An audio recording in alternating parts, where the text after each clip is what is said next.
ಎಲ್ಲರಿಗೂ ನಮಸ್ಕಾರಗಳು. ನನ್ನ ಚಾನೆಲ್ ನೋಡಿ ಪ್ರೋತ್ಸಾಹಿಸುತ್ತಿರುವ ಎಲ್ಲರಿಗೂ ಧನ್ಯವಾದಗಳು. ಇಂದಿನ ಕಥೆಯ ಶೀರ್ಷಿಕೆ ದುರಾಸೆ ದುಃಖಕ್ಕೆ ಕಾರಣ. ಒಮ್ಮೆ ರಾಜನೊಬ್ಬ ತನ್ನ ಪ್ರಜೆಗಳನ್ನು ಪರೀಕ್ಷಿಸಬೇಕೆಂದು ನಿರ್ಧರಿಸಿ ಇಡೀ ರಾಜ್ಯದಲ್ಲಿ ಡಂಗುರ ಸಾರಿಸಿದನು. ಅದರಲ್ಲಿ ರಾಜನು ಪ್ರಜೆಗಳಿಗೆ ಸ್ಪರ್ಧೆ ಏರ್ಪಡಿಸಿದ್ದಾನೆ. ನಾಳೆ ಬೆಳಿಗ್ಗೆ ಸೂರ್ಯೋದಯ ಸಮಯದಲ್ಲಿ ಪ್ರಜೆಗಳು ರಾಜ್ಯದ ಹೊರಭಾಗದಲ್ಲಿ ಕಾಲ್ನಡಿಗೆಯಲ್ಲಿ ನಡೆಯಲು ಪ್ರಾರಂಭಿಸಬೇಕು. ಸೂರ್ಯೋದಯದಿಂದ ಹಿಡಿದು ಸೂರ್ಯಾಸ್ತದವರೆಗೂ ಎಷ್ಟು ದೂರ ಕ್ರಮಿಸುವರೋ ಅವರಿಗೆ ಅಷ್ಟು ಜಾಗವನ್ನು ಬಹುಮಾನ ರೂಪದಲ್ಲಿ ಕೊಡಲಾಗುತ್ತದೆ. ಆದರೆ ಕಾಲ್ನಡಿಗೆಯಲ್ಲಿ ಹೊರಟವರು ಸೂರ್ಯಾಸ್ತದ ಸಮಯಕ್ಕೆ ಸರಿಯಾಗಿ ರಾಜಸಭೆಗೆ ಮರಳಿ ಬರಬೇಕೆಂದು ಸೂಚನೆ ನೀಡಲಾಗಿತ್ತು. ಪ್ರಜೆಗಳಿಗೆ ಈ ಸುದ್ದಿ ತಿಳಿದು ಸಂತಸವಾಯಿತು.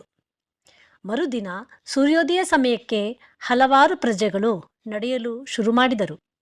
ಸ್ವಲ್ಪ ನಡೆದ ಮೇಲೆ ಇನ್ನಷ್ಟು ನಡೆಯಬಹುದು ಎನ್ನುವ ಆಸೆ ಉಂಟಾಯಿತು. ಜಾಸ್ತಿ ನಡೆದರೆ ಜಾಸ್ತಿ ಜಾಗ ಸಿಗುತ್ತದೆ ಎನ್ನುವ ದುರಾಸೆ ಉಂಟಾಯಿತು. ಜನರು ನಡೆಯುತ್ತಲೇ ಇದ್ದರು. ಹೀಗೆ ಜಾಸ್ತಿ ನಡೆದವರು ಸುಸ್ತಾಗಿ ಮರಳಿ ರಾಜಸಭೆಗೆ ಬರಲು ಆಗಲೇ ಇಲ್ಲ.